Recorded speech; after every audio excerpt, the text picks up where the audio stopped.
2021. It's turning 50 this year, and it has continued despite so many odds against it for decades now. And it's because of hardworking activists and leaders that have kept the party afloat over the years. And when Congressman Amash joined the Libertarian Party, it was one of the most exciting times to be in our party. And it's definitely given us a lot of excitement and enthusiasm and energy. And we have a really bright future ahead of us. But the party really does rely on individuals to make sure that it is succeeding. So you can get involved at your local level, at the county level. I guarantee you that your county party may either not exist or really need your help. The state party, if you have great leadership skills or you want to learn leadership skills, it's a wonderful place to start building your political resume. I was the secretary of my state party when I was 20 years old, and they were very enthusiastic to have somebody my age at that time join the party and want to help with leadership. And then you can also get involved at the national level by coming to our national conventions. The next one's going to be in 2022, and it's going to be in, I believe, Reno. And those do require a little bit of planning. Sometimes you'll have to maybe fly or get some accommodations. So put that on your radar for 2022 for travel plans. But you could be a delegate at our national convention. The best way to do that is to get involved with your state party now and show up sometimes and let them know that you want to go to the convention and be a delegate. In 2018 and 2020, it was actually a little difficult to find delegate slots. So that's why I'm suggesting to get involved now to make sure that when the time comes for them to select the delegates, that you'll be one of the people that will be selected so you can help build the party as a leader. And then the last thing I want to ask you to do is go to lp.org/join. If you are not currently a member of the National Party and you would like to support the Libertarian Party with a gift of $25 annually, you can become a dues-paying member of the Libertarian Party.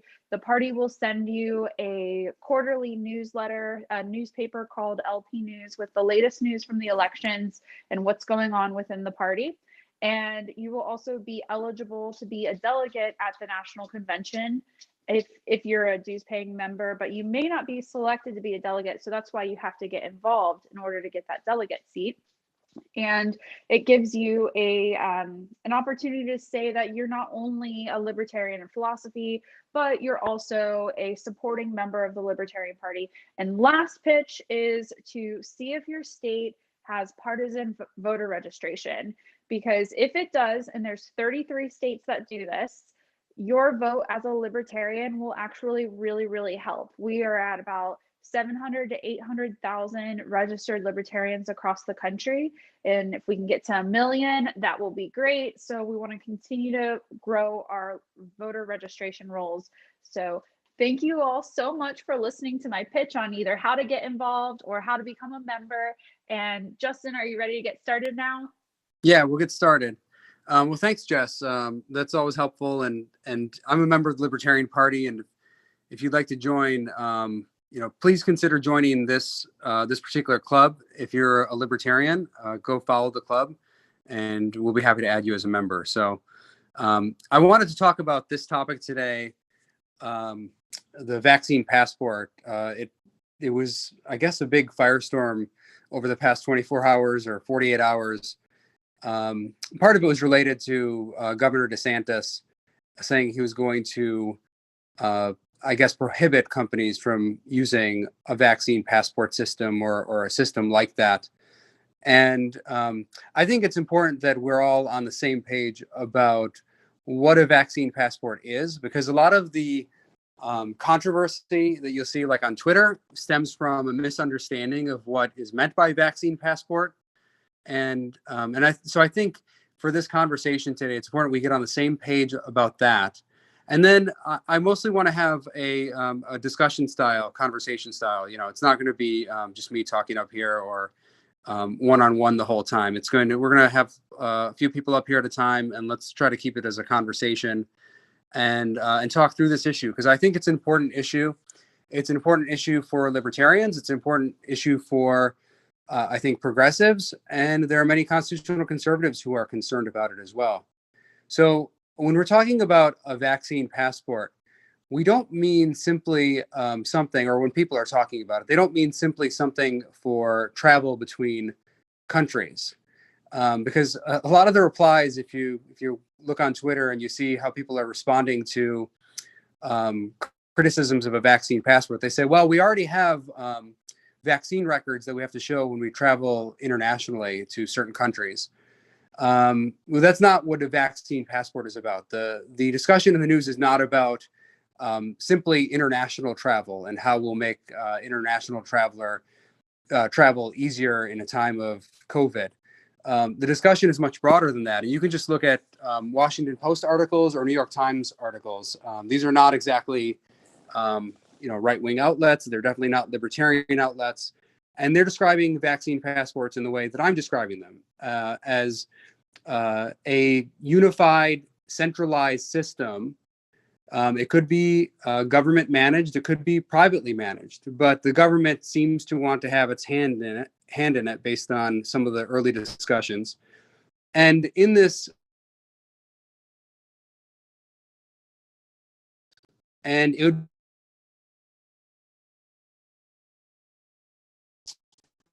perhaps to go to restaurants or maybe grocery shopping.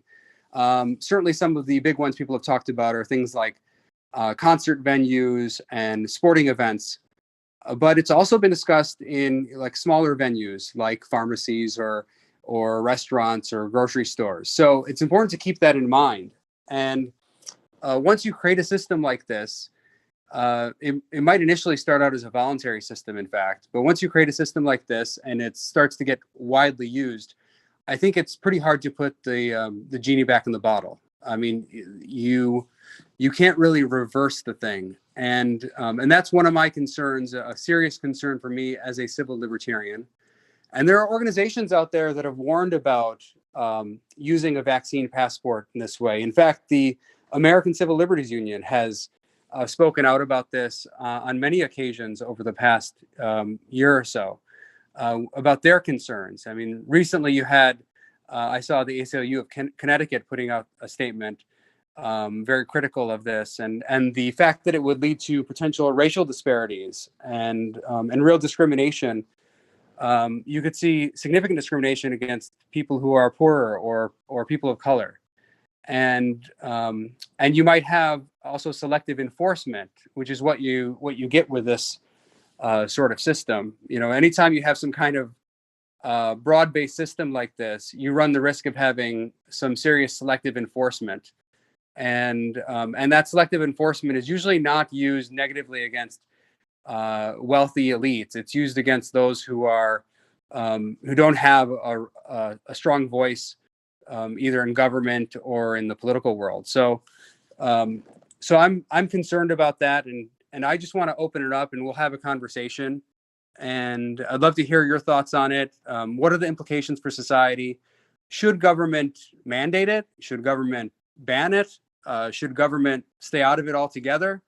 I, for one, am not against, I want to be clear, I'm not against private businesses making decisions about how they operate.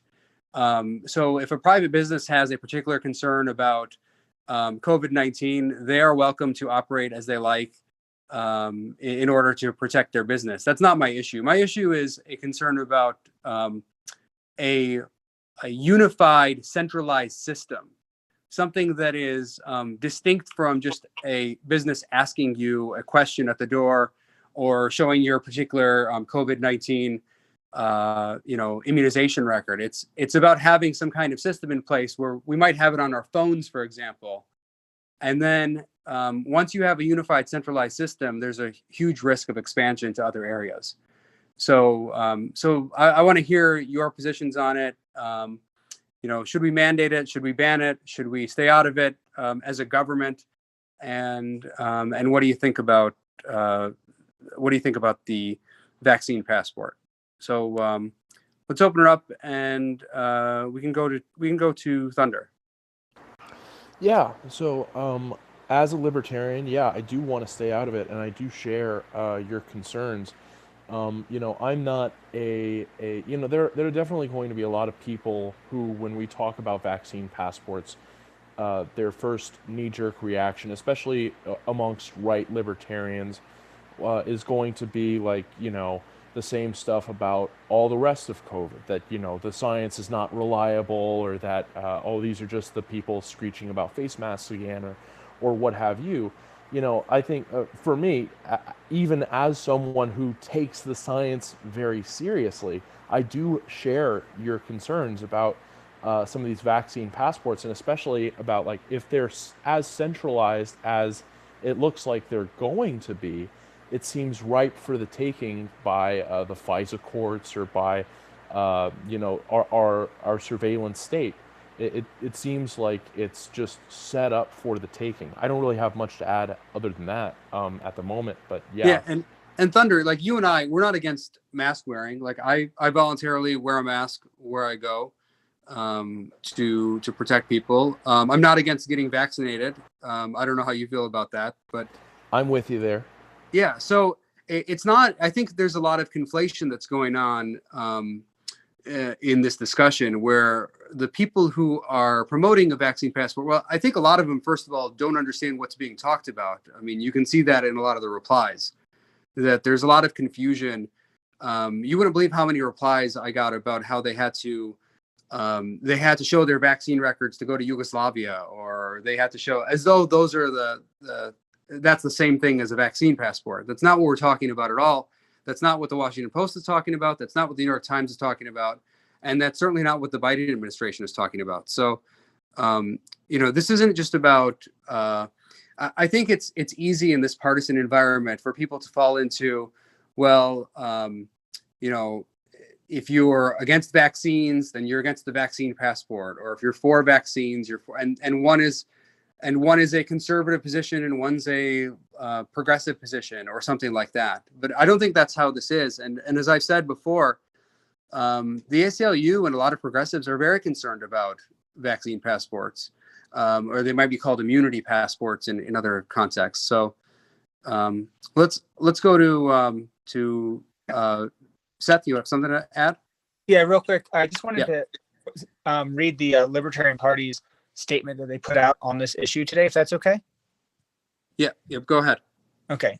A private business is free to require wearing a mask as a condition of entry, and libertarians support their right to do so because we support their private property rights. We also oppose any effort by the state to forcibly mandate the wearing of masks in a public or private setting because we support maximum individual freedom. For the same reason, a private business is free to require proof of vaccination to enter, and libertarians oppose any efforts by the government to require, force, mandate, or subsidize any formal government-involved vaccine passport or verification system. We hold both views simultaneously because we support private property, the freedom of association, and small, limited government, which protects and upholds your rights. I think that's basically what you said. I just wanted to put the formal statement that was put out earlier today out there. Yeah, thanks. And I think that, that raises another point that I brought up on Twitter last night, which is there's a lot of confusion about what is libertarian and what's not. For example, if we believe that businesses have the right to do something, are we then not supposed to say we disagree with a particular way of operating? For example, I think businesses have the right to do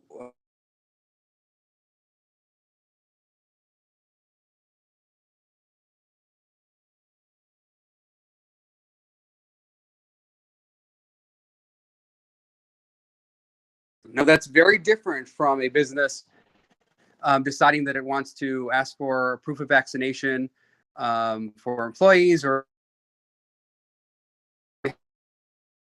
have the right to do that. But that's a very different thing from a unified, centralized system like we're talking about, like a vaccine passport. So I'll turn it over to Victor. Yeah, so I oppose the vaccine passport, but I also wonder, could this be the predecessor to an American social credit system, which would be very disturbing, especially for our civil liberties, if we're kind of graded on how loyal we are to the state, for instance? Well, I don't know. I think there are risks of that in the long run. I think anytime you have a centralized system that starts to include data on broad swaths of the population. In this case, it would be probably the entirety of the population. There is a risk that once that system is in place, it's used for other things. And I do worry about other issues coming into it, including things like mental health, where maybe some of your mental health records become relevant for this kind of passport system, because people are concerned about someone doing something on their premises. So I worry about these things. I worry about a future where we have sort of like, those who are, it's almost like Gattaca, where you have people who are valid and people who are invalid. If none of you have seen that movie, I encourage you to watch it. But I do worry about that. And I think it lends itself to a lot of discrimination and a greater division between the rich and the poor, and those who have connections and those who don't have connections. And I'm really worried about that kind of future. Rhett, we'll go to you. Hey, Justin, impact their lives and their lifestyle and have this information be centralized on a database, whether private or government run, regardless. And I think to some extent that is kind of one of the few use cases of the government in the first place. So I would argue that it kind of does need to be banned for that reason. I don't exactly agree with the LP National statement on it personally, but that's the sort of where I stand. I'd love to hear your thoughts. Yeah, right. So when you say ban it, do you mean prohibit private companies from requesting any proof of vaccination, or are you talking about again some kind of broad-based system like a vaccine passport that is implemented in some uniform, unified, centralized way, whether it's private or government run?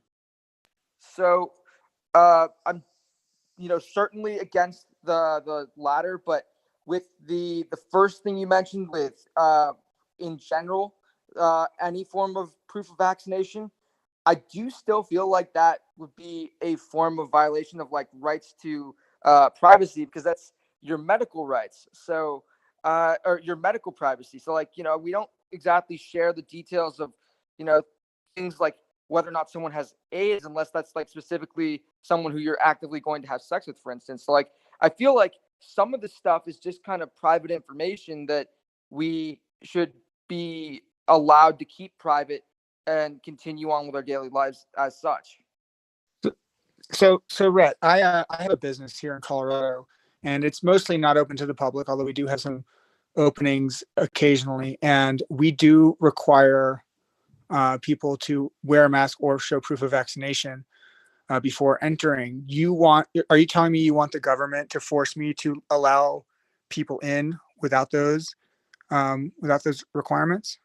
So I think the masks and the vaccines sit in different boats. Personally, I think that a mask is you personally protecting yourself from concerns in terms of liability, and then that still provides a certain level of anonymity in regards to what is someone is dealing with on a medical issue. Like, we don't restrict people from going shopping with like the flu and things of that nature. And I know it's not the same level of impending danger, but it gets my point across.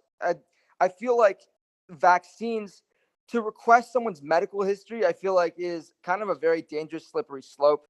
And I would think that we actually do want the government to prevent private businesses from requesting vaccination information. I think that the rights of the individual supersede the rights of the private business in that particular situation. Although I do see how it's tricky. Oh, no, I was just going to ask, wouldn't that be a violation of my freedom to associate with people who I want to, and me asking you something is my First Amendment right. You have the right to not answer, but I then have the right to not associate with you. Isn't that the basic tenets of the First Amendment? I hear where you're coming from with it, but I think that it's also, I would, I question which right almost is more important in the sense of like, your rights to privacy. So like in your system, like someone has to provide proof, right? So I think that can be difficult because that's asking them to hand over medical information. Whereas like if you're asking them whether or not they have gotten it, someone's, perfectly welcome to answer that. But I think it's totally different to ask whether or not someone's been vaccinated and to require proof of vaccination, which shows, for instance, where they've gone to get their medical procedures done or things of that nature. So I think I would wonder whether or not rights to privacy supersedes freedom of association or not. Rhett, how do you feel about I assume you are saying this because you're viewing a lot of these businesses as some kind of public accommodation. Is that right? Or because presumably you would not say the same thing about entering my home or Seth's home, right? I mean, yeah, I do think that I wouldn't call them a public accommodation, but I think that the idea of providing proof of vaccination, I feel like there's an issue there with people's personal medical privacy and things of that nature. So to be honest, I'm not exactly sure where I sit on this, but I don't necessarily feel like I don't feel like it's an appropriate question to be asking someone whether or not they have been vaccinated and to show proof of it. But I do think it's appropriate if you want to ask whether or not they've been vaccinated and you're trusting that what they're saying is truth. So I think those are kind of different situations. Like, would you request proof of vaccination via like a picture of the vaccination card or information like that for people to enter your home? That's exactly what I do. Yes. I mean, I don't for entering my home, but that's a whole different story. But I'm just wondering if someone did insist on to come to my home, I need some kind of proof of vaccination. You're saying that shouldn't be allowed?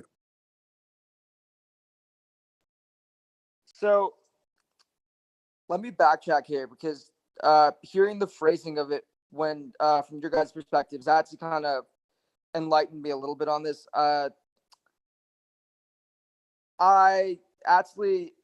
I'd like to basically recant the idea of it being banned. However, I still think it's something that should be heavily frowned upon. But I think people do have a right to, I guess, request whatever information you feel comfortable giving. But I still think it's highly inappropriate to ask people for proof of vaccination because I think the medical privacy aspect is still a big factor in my eyes. But I wouldn't restrict people from running their business as they see fit. So, all right, thanks, Rhett. And I think that's the broad, I think, libertarian position. There are libertarians who, I think, reasonably have concerns about individual liberty and how asking these questions or asking for proof of vaccination, etc., might create a society that is, not conducive to liberty. No different than if you don't want any place to be racist, of course. You don't want, no business should be racist. Even if there were no rules on racism, you'd be opposed to businesses being racist. And I think that's generally the case with libertarians. We might say that businesses have the right to do things, but it doesn't mean that they should do the thing. Let's go to Patrick. Hey, Justin. How you doing? I want to talk about. I generally agree with you and the party's message, but I want to talk about the messaging itself and what's going on. Did you see what's going on with the tweet from the LP Kentucky, and like basically bringing the Holocaust into it. Yeah, just before I came on here, I saw some of that stuff. Yeah, so basically, like, my position is that, you know, I'm all about unfettered free speech, but it's more about that sort of thing that brings, and it did bring negative attention, and, you know, people, I guess, make it into a bigger deal than it is, but it's just the type of thing that I think really negates or diminishes our point. And I mean, I guess I've been attacked for a little bit on social media for making this point, and with people saying that, you know, we need to compare it to, you know, papers, you know, for Jewish people, or the Star of David for Jewish people in the Holocaust. But that's the type of thing that I think has just, like, really hurt the Libertarian Party's image, and, like, you know, people wanting to come to the party, you know, just because, like, when we create controversy like that, um, people will notice that, but people won't notice the good things that are going on, like Marshall Burt today, overlooking state legislature, the first Libertarian in a while, and instead people are talking about a tweet from LP Kentucky. So, do you think that, you know, we need to, like, you know, somehow get everybody together to bring a unified message? And I think the Libertarian Party, as Seth read, did put out a good statement. But do you think that statements like that really hurt us when we're making these arguments? But they're sure not helpful. And, you know, I agree with the Libertarian Party, the National Libertarian Party, that stuff is wrong, that we shouldn't make Holocaust comparisons. That doesn't mean that we can't denounce the policies in strong terms. But as a general matter, Holocaust comparisons are not good.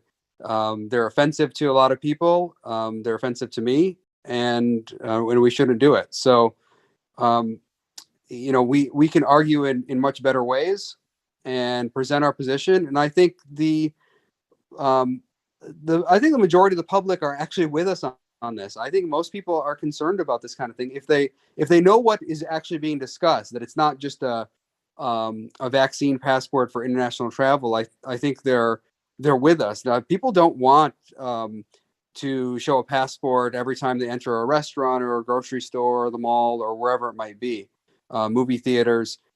That can become not just a burden, but obviously a major invasion of privacy, and can create multiple classes of people. It can at least further the divide between, you know, the people who are privileged and those who are not. So I'm really concerned about that, and that's what we should focus on, rather than making you know, wild comparisons. Yeah, it seems like some people think that it's necessary to take it to that extreme for us to have that stance. And unfortunately I like made the mistake of interacting with some people on Facebook about it, and, you know, you'll never win the arguments on Facebook, but it's just like I think Seth Rogen, like, retweeted and responded to LP Kentucky, and that goes out to, you know, just like millions of people, and it does nothing for it just, like, takes it detracts from all the progress that we're trying to make, and, you know, making the party look presentable. So that's just and I agree with you on that. And we're still a small party, we're a growing party, and stuff like that is especially harmful to the party. the Republican Party does stuff like that all the time. Like, you'll find local affiliates that say all sorts of outrageous things. The Democratic Party has its share of outrageous things said by local affiliates, but the difference is they are large parties, and that stuff gets drowned out. When you have a small party, everything gets emphasized because people, which still have, you're cutting out a bit behind them, the two old parking, about maybe 45% of the country are in those two parties. They're going to come after you if you say stuff that is outrageous and offensive. So it's especially harmful. So it shouldn't be said, and then it's especially harmful on top of it. I want to go to. Do you have anything else to add, Patrick? No, thank you. All right, thanks, Patrick. And I wouldn't worry too much about Twitter or Facebook. They're not real life. You know, on social media, you will get the extremes on all sides of an issue. So it's the people who are have more moderate approaches or have reasonable approaches and are reasonable voices tend not to be the loudest voices on social media. So I wouldn't get too worried about it. I think, you know, most Americans are not the people who are advocating for, you know, extreme analogies. Yeah, and I think if you haven't checked it out, JBH posted a good little thing about it. So check that out at some point. Yep. I Thanks, want to Patrick. go ahead and mention we have a lot of hands raised, which is awesome. So many people want to engage in this conversation, and we'll try to funnel through people so that everyone can either make their comments or ask their questions and have this conversation with Congressman Amash. So if you could please keep your comment to a minute or so, that way we can get to everyone tonight, that would be awesome. Let's go to Zach. Hey y'all, thanks for having me in here again. For those of you who don't know, I'm the secretary of the Libertarian Party in Mississippi. As far as the vaccine passport thing goes, I think it is definitely worrisome and scary that even in a private situation, something like this is possible. But I don't really know to what extent, or if at all, the state should have a say in this. You know, if the government was going to mandate a vaccine passport or even a vaccine receipt to go anywhere, I would be totally against it. But as far as like a private business making a voluntary decision to enter an agreement with other private entities to have a vaccine passport, I don't really know what you can do about that. I mean, you can call it out and say it's bad, but I don't know if the state can really interfere and ban that kind of thing. I don't think that would really that would go with our belief in private property rights. I do want to say though, what Patrick was saying, I think it is very annoying that a certain state party decided to cloud the discourse in such a way, because now everyone who looks at a libertarian going and speaking out against a vaccine passport, they automatically think, oh, you're just like this, then you think you're an anti-Semite or something like that. It's just really toxic.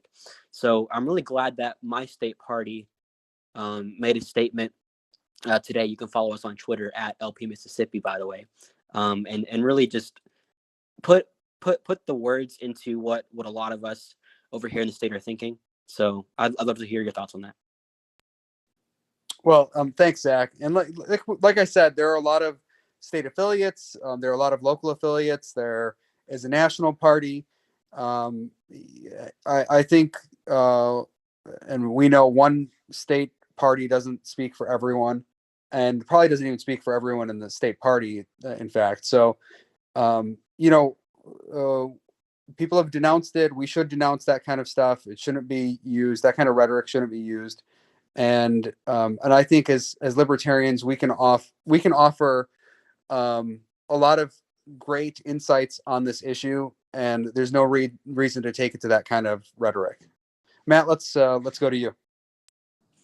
Hey, Justin. I want to talk a couple of quick thoughts. I think the conversation about whether or not private business should be allowed to request that information from customers.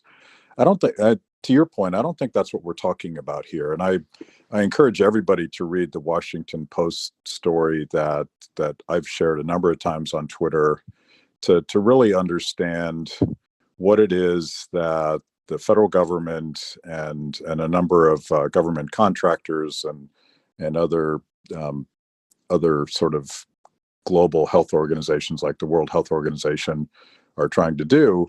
They insist that it's not a government database, and yet the Biden administration and all of its arms in the CDC and Health and Human Services, they're intimately involved in this, and the only private interests that are involved at this point are a bunch of government contractors that presumably are trying to get the contracts to build this national system. So I don't really think it's about whether or not, I don't think any libertarian should say that a private business doesn't have the right to ask that of their customers, but that's not what we're talking about. And that's sort of your fundamental point, Justin.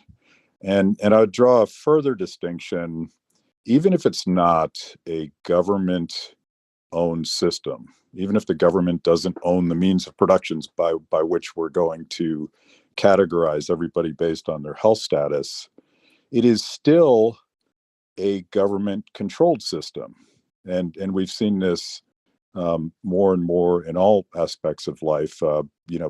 Fauci and the various government health officials during Trump and during Biden have a tremendous amount of power to badger private businesses and corporations to comply with various things. So I think in either case, if this is a government-owned system, I'm against it. If it's a government-controlled system, I'm against it. Any sort of national system that creates this sort of infrastructure where we do create haves and have-nots based on health status, based on access to vaccines, based on whether or not you have a smartphone where the QR code is going to appear according to the conversations they're having. I think that's all super creepy, and I think libertarians on principle should be against that stuff because it is exactly the infrastructure that China has used. And I never use Holocaust analogies and I never use Nazi analogies because I think they're a dead end and they distract from the conversation. But we don't have to go to any totalitarian regime except for what China's doing right now. And this specific idea of vaccine passports, I shared this article as well. This is a Chinese communist government authoritarian idea. And it is very much part of their broader efforts to fully implement a social credit system. And we should be really, really afraid of that and oppose it with everything we have. And Justin, I think you made this point on Twitter today. It reminds me a little bit of mass surveillance and the collection of data that was supposedly going to be strictly limited and only target terrorists. Well, we all know now that what was supposedly a limited and targeted program is now a sweeping invasion of our privacies. And I think it's a no-brainer for libertarians to oppose a system like this. And we can do that while still defending the right of every private business to do what they choose as best. But let's not pretend that just because it's not a government-owned system, it's not a government system being imposed on everybody, whether they like it or not. Yeah, those are all great points, Matt. And one of the things I've seen as a member of Congress were situations where there was some kind of private activity, or it's at least described as private, but then the government would come in and provide immunity from liability for entities that are engaged in that activity. So you could see a situation where the government says, okay, this is all privately handled, but if you do use this system, we're going to give you some incentives, we're going to give you some immunity from liability, we're going to do a whole bunch of things to make your life easier, to create these perverse incentives to utilize something that is, again, treated as though it's a private action.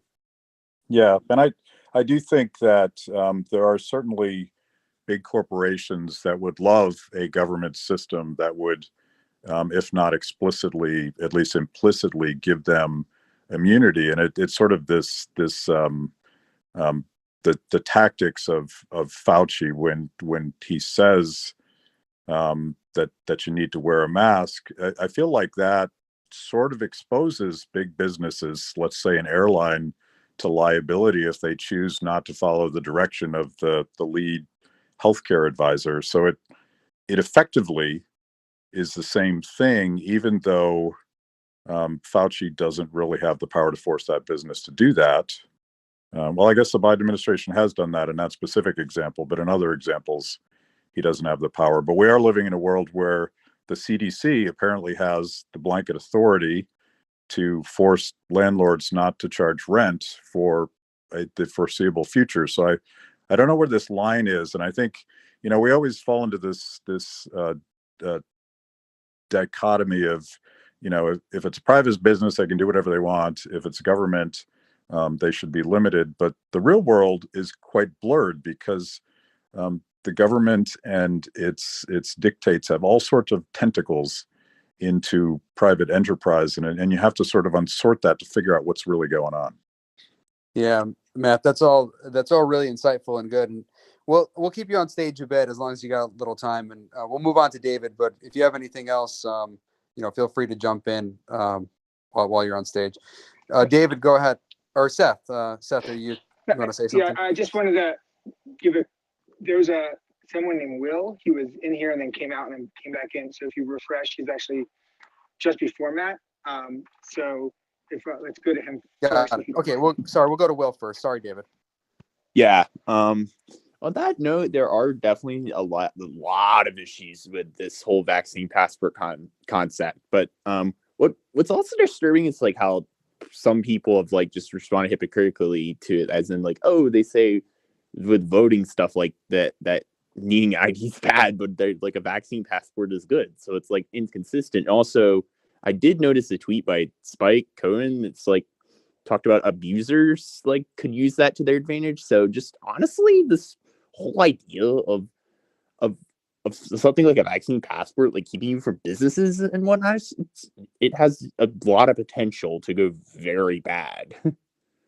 Well, it does seem like it has all of the flaws of voter ID that people are concerned about. When the people who are concerned about voter ID, are concerned about disparities in treatment and racial inequity, and it seems like it will have all of those flaws and more. If anything, you'll see more disparity and inequity in a system like this than you would with voter ID. Oh, absolutely. I mean, just it's obviously some people will have easier access to the vaccine. And of course, and even obviously like in other countries, they're not having as quick a rollout as the US. So, I mean, imagine if something like this went on a global scale, that could be even worse. But what's it to look at that for?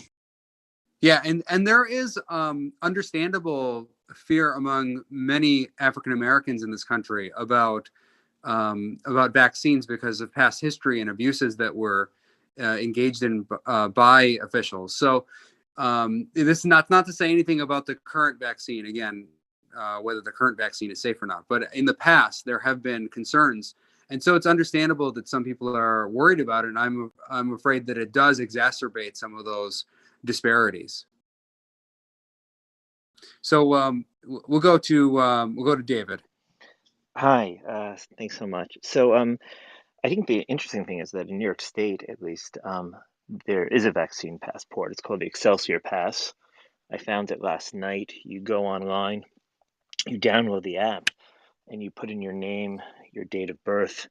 Then it asks you a series of questions of where you got the dose, the date of your first dose, and which one it was. And then it finds you, and you can download this pass. So, I mean, and so for me as a physician, what this really highlights is more broader discussion of the privacy of our electronic medical records. I don't know if a lot of people realize it, but in the past several years, so much of our medical history has now migrated to servers. And this is wonderful, and from a medical perspective, in the sense that we can track diseases across hospital systems. If you pull up in one emergency room, you can access your records from another, and this helps people. But at the same time, there has to be more of a focus on the privacy of this information. And so, my concern with this vaccine passport in New York is, I don't remember giving consent. I must have to have my name put in this database. I was very, and now what is it going to be used to allow me to do or not to do? And that's concerning.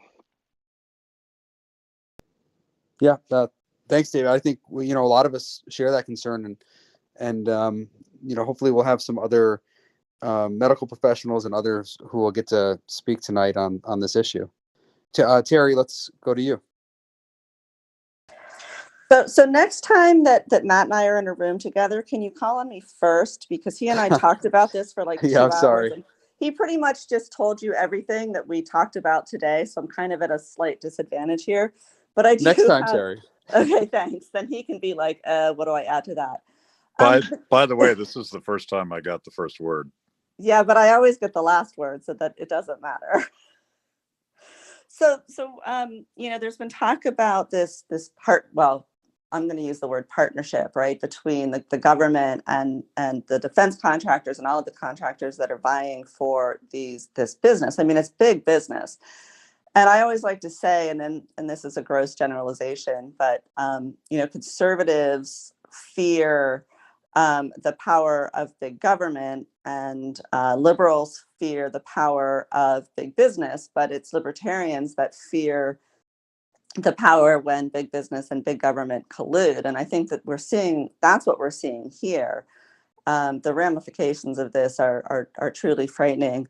And then I also want to follow up on David's comment about the medical records, because I was actually thinking about this before he talked. My general doctor, she was complaining when she was forced to put all of her medical records electronically, because she says that they're not safe. She said anyone can hack into a database, like nothing is secure. She said, but I want to see the guy that can break into this office building when it's closed, break into my office, then break into my filing room, and then try to figure out my filing system and get any information out of it. So it's one thing from having to carry around a piece of paper that shows your vaccine, but putting this information into a massive database, it's just fraught with challenges and overreach for government, and making it very accessible for people that can do bad things with your health information. Yep, I agree. Eric? Yeah, I got nothing to add to that, Terry. Unfortunately, you've covered it all. Thanks, Justin. Yeah, Eric? Yeah, thanks, Justin. I'm a new lifetime member for the Libertarian Party as of a couple months ago, and I want to thank you for encouraging me to join. I've got my podcast where I talk about these things, but we talked about COVID. One of the things that I think people aren't talking about that might be helpful in arguments with people when it comes to these vaccine passports, because essentially we're arguing that they're essential to keep people safe from COVID. But as we're just looking at the United States right now, these are the numbers as of this Wednesday, so about a little over a week ago. But if we assume 20 to 30% of the population's had COVID-19 or infection with SARS-CoV-2, where they've developed immune response, with our vaccination rates, we've vaccinated 128 million people. It's probably, again, a little bit higher than that now. So we're about 57 to 51%, probably now around 60 to 53% of people who have some sort of immunity to SARS-CoV-2. We're getting close to the point where it's not going to be able to have large exponential growth. We probably have one potential surge of cases that are going to be coming. But by the end of June, we're pretty much to the point in this country where about everyone who will want to have gotten the vaccine will have had an opportunity to get it. And then we're going to be at probably like 20% or so outside of, it's mainly going to be children who are not eligible yet for the vaccine, those who are under the age of 16, and that may change with the next couple months as well. So I think when you're looking, by the time these vaccine passports actually come out, it'll be sort of too late to create any sort of difference or, have any impact. And also with the effectiveness of the vaccine and the high unlikelihood that you're going to actually get infected or reinfected if you've had COVID, it doesn't seem like it's really providing any protection to you. And if you chose not to get vaccinated, you're of course at risk for getting infection. But the vaccine itself, whether people are vaccinated, it doesn't make a venue any less or more, less safe or more safe for people. And so my assumption is at that point, if you're walking around and going to venues and you've not been vaccinated or had an infection, that's just what your decision you've made in life. And so it doesn't make any sense really to have these sorts of passports to protect people from COVID, because again, at that point, everyone's really had the opportunity to protect themselves. If they chose not to, so be it. But you're not actually putting other people at risk who've chosen to, get vaccinated. And so there really doesn't seem to be any point to this vaccine passport outside of, all the nefarious reasons you might think, I suppose. But I think that's an effective argument, because really by the time these things get implemented, it's going to have no effect. That doesn't say anything to the fact that I think, other countries that haven't had an opportunity to vaccinate their population, they've got, 30, 40% maybe of their population who's been affected, but they still have a large portion of the population that can be at risk. And so I would say it's not unreasonable for a country that doesn't have really much infrastructure to prevent people from coming in who, may bring a disease and further outbreaks. Although I think probably at this point, SARS-CoV-2 is everywhere outside of, maybe New Zealand and Australia, who've got sort of open air prisons. I don't know. I think that's probably something that's probably a useful argument for your friends if they're, think this is a way to keep people safe. Yeah, and is there a concern if we have a system like this in place that it might be used in the future for things like the flu or, any other sort of disease that is vaccinated against? I mean, I think it would be. And the interesting thing, of course, when you look at the vaccines for like the flu, they're far less effective. So even if you were vaccinated, it wouldn't provide significant, potentially wouldn't provide a huge amount of protection anyway. So I don't know that it, I think when it comes to most things, as long you could probably have a reasonable restriction coming to a business. If you're really sick, stay home. But most people abide by those anyway. And so I don't know that a lot of these things are really necessary, in that sense. I think it's probably reasonable if you're, coming from a country with Ebola or some sort of, highly deadly disease, to prevent them moving around. But with SARS-CoV-2, which, causes COVID-19, it is ubiquitous. It is all over the world outside of maybe a few rare places. And so there's really no point even restricting travel. I mean, I even look at the United States and our restrictions for travel from certain countries, worrying about getting these variants in. They're already here, and it's just a matter of us detecting them. It's sort of like locking the screen door. It doesn't really, it's not doing anything at this point because there's just so much travel in and out of this country. So I don't know.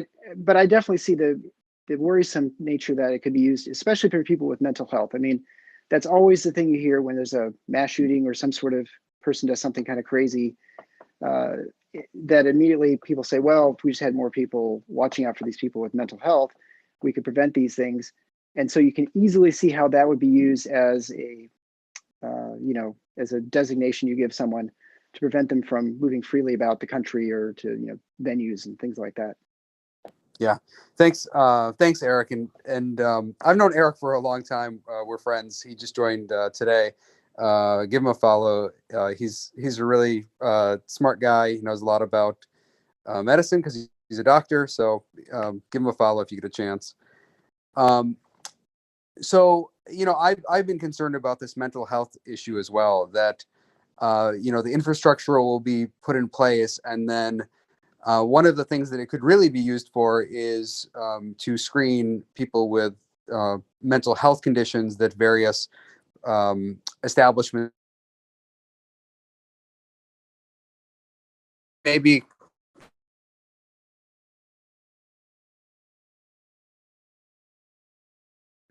gun ownership or something else. So I do worry about this kind of infrastructure coming to be and becoming pervasive. And again, for those who are just joining us, when we're talking about a vaccine passport, we're not talking about whether a business is checking for proof of vaccination, like a one-off sort of like I'm checking because my business wants to do so.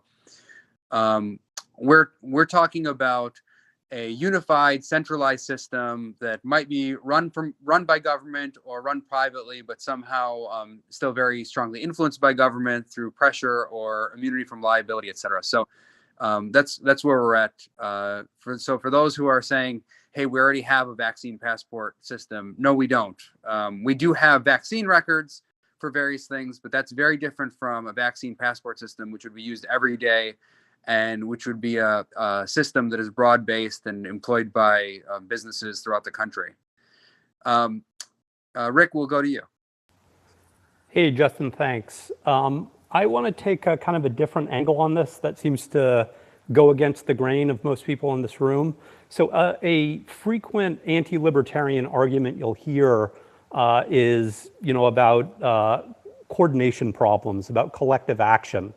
And getting vaccinated against a virus seems to be a classical one of these problems where there are perhaps, I think we all have to agree that there are huge social benefits to getting as many people vaccinated as quickly as possible. I'll just assume that for the sake of this comment.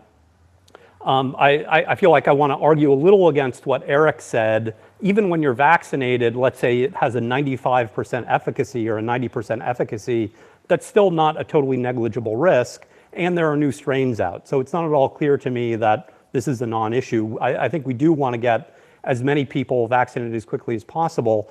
And there is a bit of a coordination problem here. There are not necessarily sufficient incentives to get everyone to do that. And a standard anti-libertarian argument you'll hear is, just everyone deciding for themselves, doing their own thing. It doesn't put enough pressure on people who are maybe not as kind of scientifically up to date and are more kind of, reactionary or skeptical of authority for good or bad reasons. It doesn't put enough pressure on them to get vaccinated. And what I want to kind of point out is that if you allow the free market and even one large coordinated business and to create a vaccine passport type system, and now I'm not advocating anything to do with the government here, but just what you're pointing out, you're kind of against a private organization creating a big network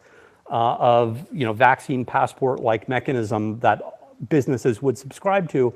That is precisely the kind of privately created mechanism that can organize, that can solve the coordination problem of incentivizing more people to get vaccinated quicker. If you can't go to your favorite restaurant because it is excluding people who aren't vaccinated, that gives you an extra incentive to get vaccinated.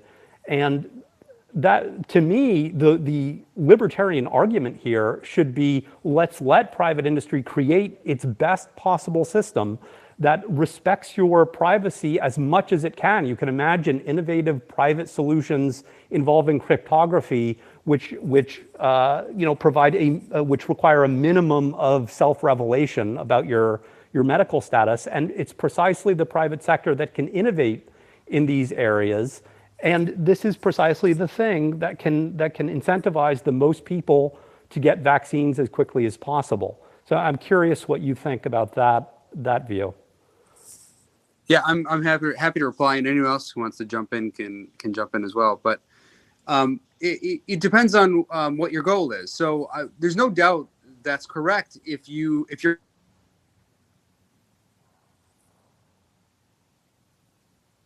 we don't view that as the only goal. I mean, we believe in the importance of individual liberty and a society that is just, and a society where people are treated equal before the law.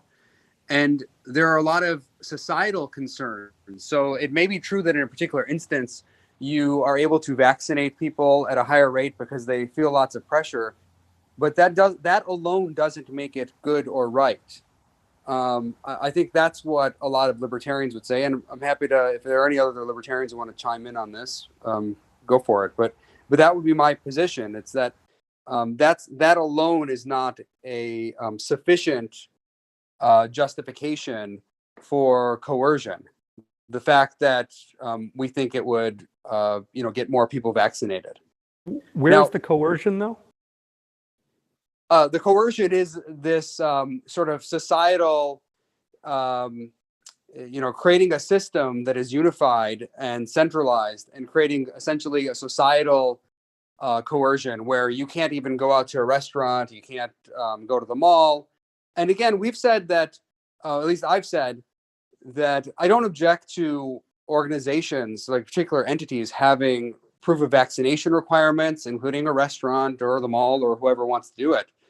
But I think the societal impact of having it widespread is so negative that we should be concerned about it. We should object to it, even if it is the right of organizations to do it.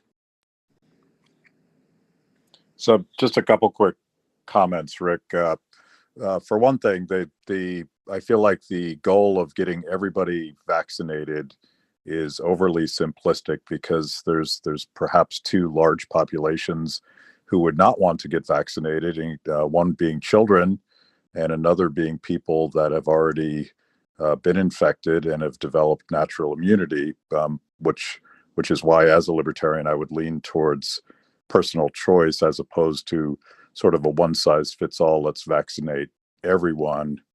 And the other comment is, it is impossible for me to imagine a single centralized private system that has not been co-opted and corrupted and ultimately taken over by the government. I think for all of the exotic private solutions we could imagine, the reality is the government always gets involved, politics always gets involved, and the system will by definition be politicized. There's really no way around that, which is why we generally take a more humble approach to solutions. And I actually have a significant amount of confidence in a bottom-up approach where people do make good decisions. I think that's the best you can do in a radically uncertain environment. Maybe just to respond real quick, it seems to me this is a philosophy of preemptive coercion. It seems like you're advocating that we coerce the business owners, and this alludes to the association, the free association rights that Seth was talking about. And the system I'm thinking about is one in which each business decides whether it wants to participate in this or not, and that the passport, if it's anything, it's just a more convenient way for each business to decide. But each business is the one deciding, and it seems like you're preemptively coercing the businesses, and me, someone who wants to exercise my free association rights and be allowed emergently to interact with a group of people who have all decided that they want to interact preferentially with vaccinated individuals. And I just think preemptive coercion, because you have some long-range theory about how without that preemptive coercion, there will be more coercion in the future. It's rather speculative to me and pretty dangerous in my view.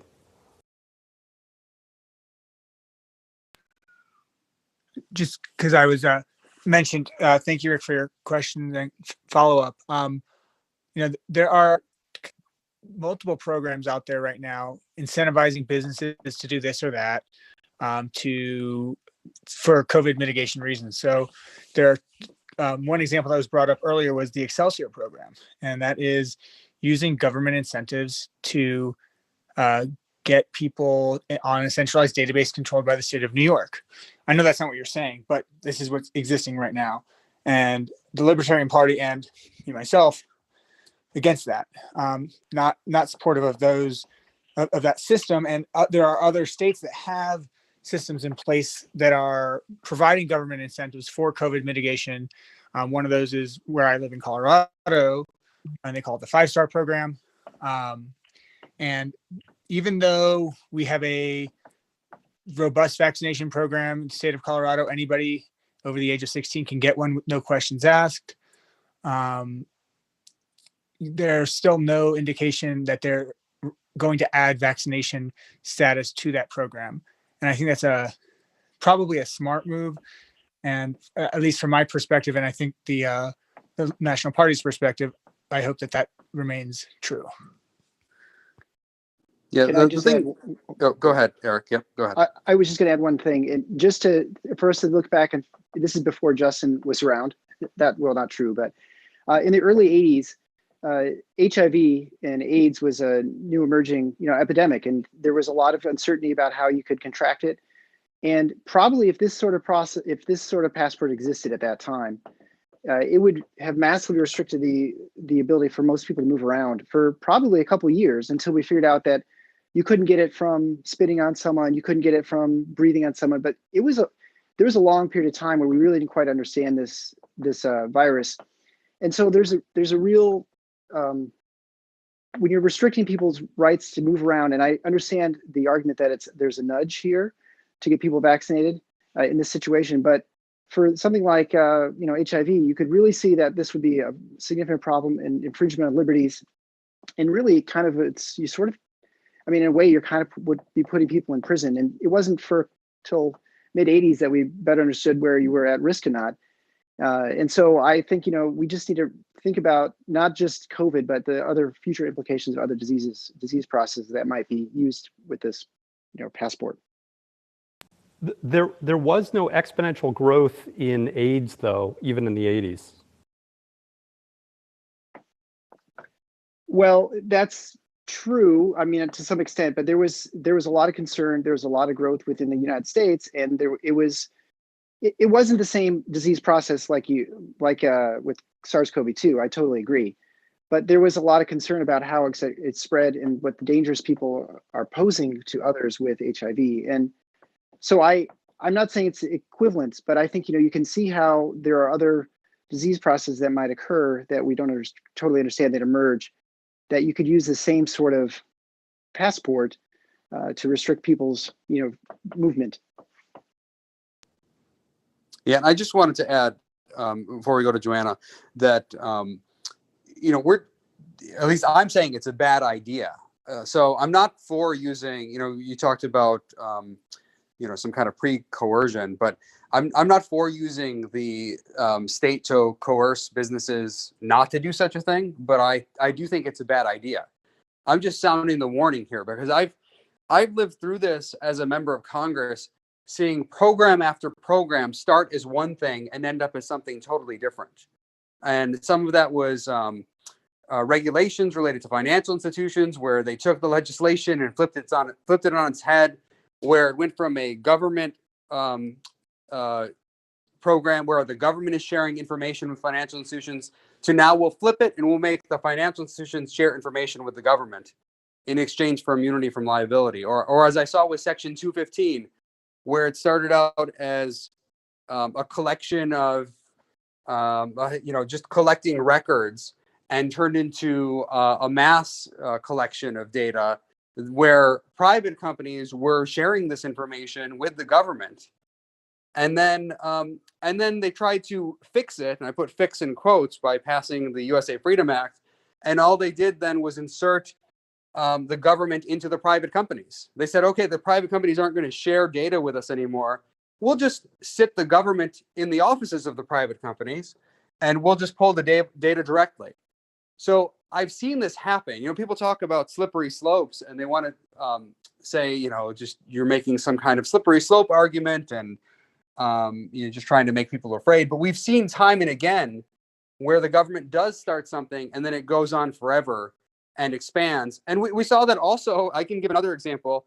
The war in Afghanistan, that started as a war to go after those who committed the 9/11 terror attacks. It wasn't even a war against Al-Qaeda, technically. It was against those who perpetrated the 9/11 terror attacks.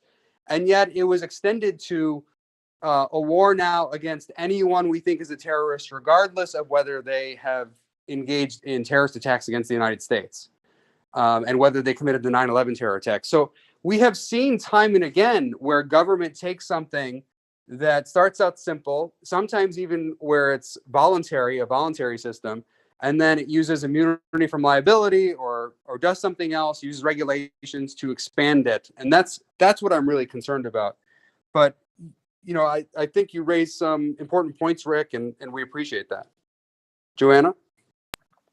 Hi, good evening, everyone. Before I go on with my other point, I do want to make it clear. I think early in the discussion, it kind of came up to compare masks to vaccinations, and I want to make it very clear that I think there's a huge difference. Masks are temporary.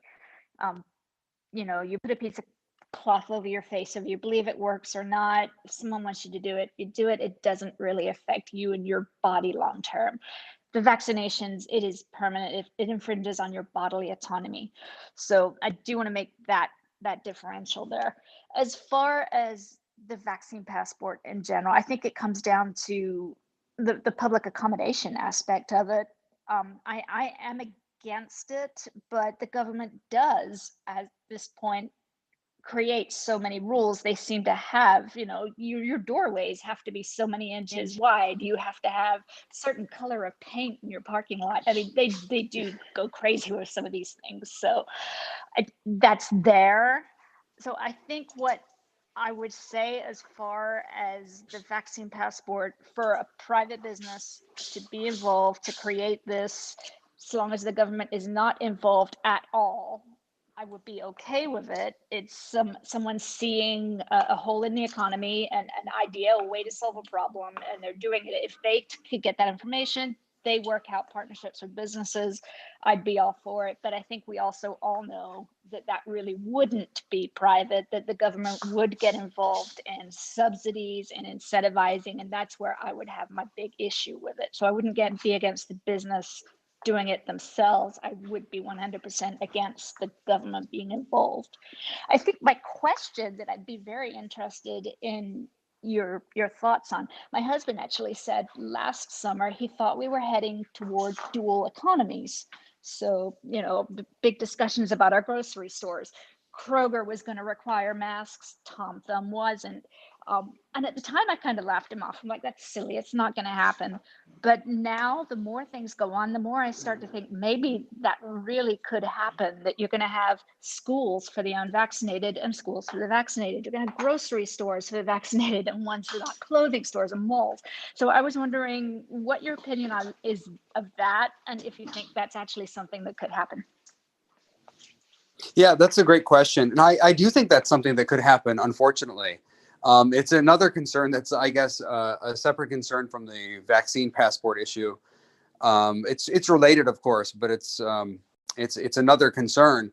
I've seen articles where you have restaurants talking about having like a vaccine section and a no vaccine section, and you might have restaurants that say they're for people who are vaccinated, and other restaurants that say, if you're not vaccinated, come on in. And then maybe the vaccinated people, for whatever reason, just stay away.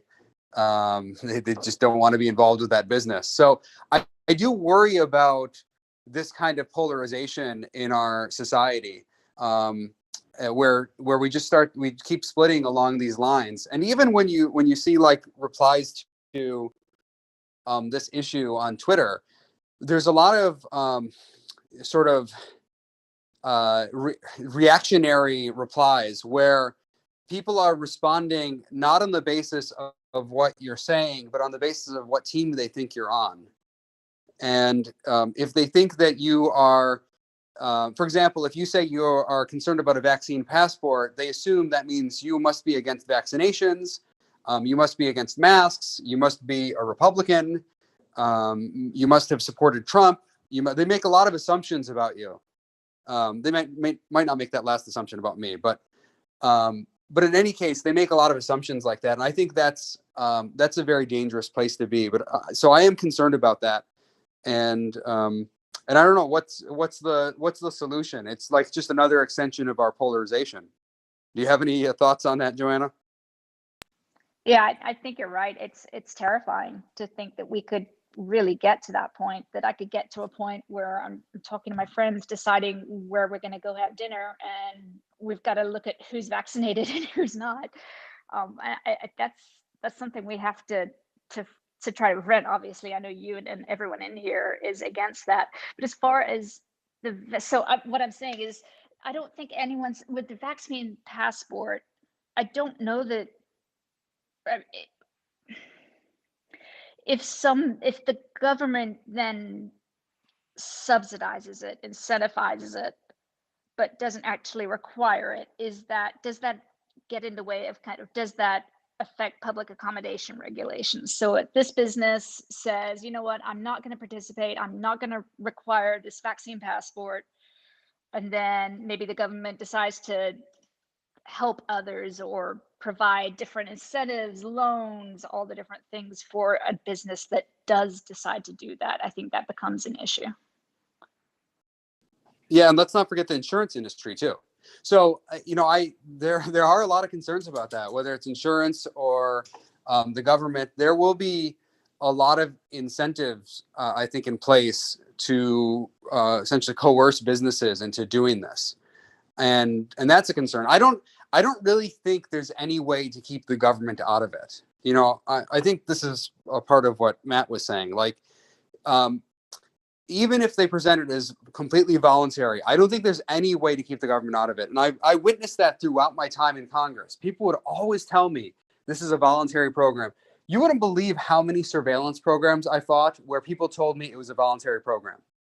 And then I'd look at the legislation and I'd say, well, if it's a voluntary program, how come we're subsidizing it? Or if it's a voluntary program, how come we're giving immunity from liability?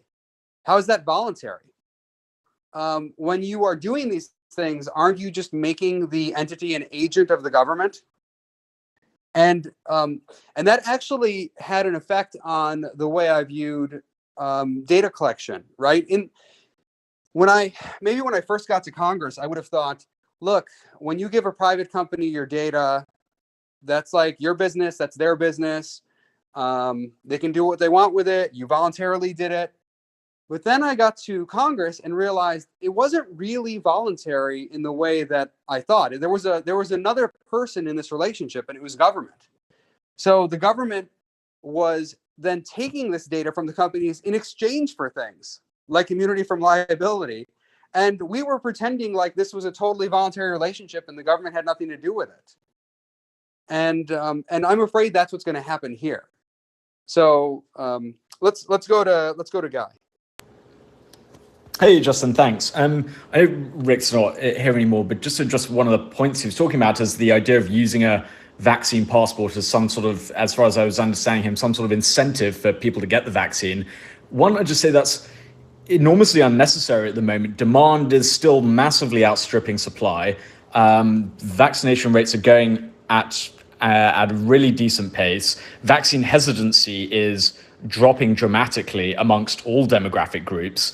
And according to the Times, by early May, half the population will be vaccinated, and then by mid-June, it'll be around 70%. And if you're worried about incentivizing people, forget a vaccine passport, just pay them. I mean, then, if you want a vaccine for something like that, just give them money rather than requiring any kind of vaccine passport.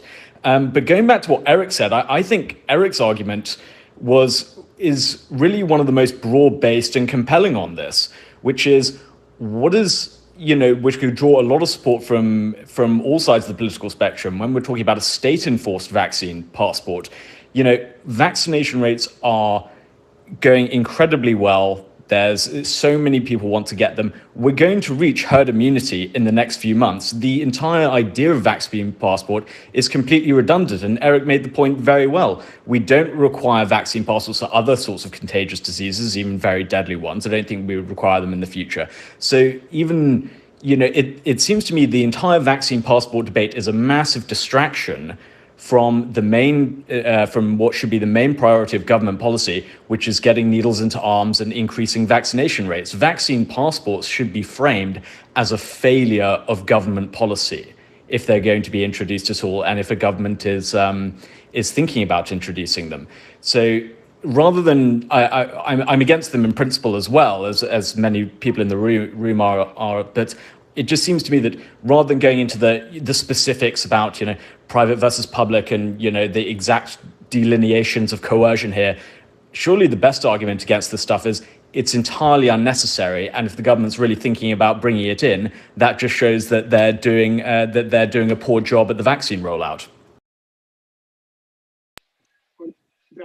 That's why they're doing it in New York, because they are doing a poor job of it there. Exactly. That's a really great point. So I think that's a real stick to beat any administration with. It's like, you're going to introduce this incredibly complex system with all kinds of unintended consequences and fears around civil liberties and so on. Whereas what you really should just be trumpeting all the time is getting vaccinated. If we get to herd immunity and enough people are getting vaccinated, we don't even need to have this debate in the first place. Yeah, thanks, Guy. That's an excellent point, and I think you persuaded a lot of people with your accent as well. So a lot of Americans will be influenced by that. So Shanette, let's go to you. Thank you so much. So actually, I was going to start my comments saying that I thought Eric made some great points, and Guy, I think you reiterated them really well. I think in the short term, though, there is a big need for some type of proof of vaccination, and I agree that this vaccine passport concept, and actually when I saw the title of the room, I didn't know the difference, so I appreciated that being explained between using like the CDC cards we're getting. I just had my first vaccine on Friday. You get a card that you can use then once you're fully vaccinated to show someone. I think until we have that herd immunity, we're going to need to be able to use that, but that does not need to end up in some big database somewhere. I run a horse show that has about 40 to 50,000 people over the course of the 8-day event. We had to cancel last year because of COVID. We are planning to happen this year. We're at the end of August, so I'm hoping by then it will be a non-issue. It's an outdoor event. But if we do, we're looking at all different scenarios, and one of them was to say we want to see either proof of being fully vaccinated or proof of a negative test within a certain amount of time, so that if someone didn't want to get the vaccine, in order to be there, they would have to show that they were tested negative. And again, if we have herd immunity by then, maybe we won't need that, which would be great. But if we're going to ask for proof, we need something that we can rely upon. And it reminds me, and I don't want to get us off topic really, but one of our biggest challenges at the horse show I run is that dogs are not allowed in a lot of the different areas. But of course, service dogs are allowed. But under current ADA rules, it's illegal to ask someone for proof. You can ask them what service the dog provides, and that is all. You can't ask them about their medical issues. And they can lie to you. Someone made a comment earlier saying there shouldn't be anything you ask to look at as far as documentation. Just ask people and they'll answer whether or not they've been vaccinated. But unfortunately, not everyone tells the truth. So, my biggest hope has been that at some point on the ADA front, for service dogs, that the same entities that issue handicap parking placards could also issue some kind of official piece of paper, so that we want to comply, but people look you in the eye and lie to you all the time. So anyway, we're just trying to do the best we can to put on a safe event. We've been asked a ton of times by people what our COVID protocols are going to be, and we just say, we're working on a lot of scenarios now, and it's too far out to know exactly what they're going to be. But it seems more people than less want sort of clear requirements and not a free-for-all, because people want to be safe. And so I'm done talking. Those are all great points, Jeanette. Should we go to Seth? You have something to add? Yeah, just real quick. I have a vaccine passport that I got many years ago for when I visit, because I do some work in Africa, and it does not feel intrusive at all. It's a piece of paper that is in my control, and it would be great to have something like that. I think that unfortunately, right now, as I mentioned earlier, I am asking people who enter my business who are vaccinated to show some sort of proof, usually the vaccine card. And that's easy to fake, but it takes a lot more effort than just verbally lying. So that's what I've been relying on. But it would be nice to have something like the vaccine passport that they have in Africa, from my perspective, at least in the short time that where we're in this phase that you were describing, where we aren't sure where we are on vaccination rates and things like that. Logan, we'll go to you. Thank you, Justin. Yeah, I just wanted to make two quick points. The first is that I feel like a lot of libertarians seem to have forgotten how to argue, which is odd because we're really good at arguing. And we've been making these points for years about how just because something is legal doesn't mean it's a good idea. We make this point very effectively with narcotics. Should be legal, but not necessarily a good idea. we make this point very effectively with bigotry. Should be legal, but should be condemned as a bad idea. And for some reason, people seem to not connect the dots and make this argument with the vaccine passports and things like this related to COVID. I mean, clearly, I don't think anybody here is talking about using the coercion of the state to stop people from requiring proof of vaccination. I don't think anyone is suggesting that. But, that doesn't mean we can say that it's a terrible idea. This is clearly an anti-freedom program, having some kind of a centralized, whether government or not, vaccine passport that's electronic and could easily be corrupted and used for nefarious purposes. Clearly a bad idea. And I think it's important that we vocally oppose it, even if it isn't a government thing. And so we need to remember how to make that distinction. But I also want to expand on what you and Matt were saying about how this isn't really an issue of private organizations trying to do this unmotivated by government. I don't think that's what's happening here. We have to remember that for the past year, government has been aggressively demonstrating to all private businesses that if you don't play ball, they can destroy you very easily. And so there's a tremendous amount of pressure on businesses to demonstrate to government that they're playing ball just to save their own skins. And so the idea that businesses are just voluntarily deciding that this is a good thing because it's what their customers are demanding, I think is very naive. It's not really what's happening. And so we need to make sure that the consumer demand against such a program is louder than the implicit threat that government has been levying against all American businesses for over a year now.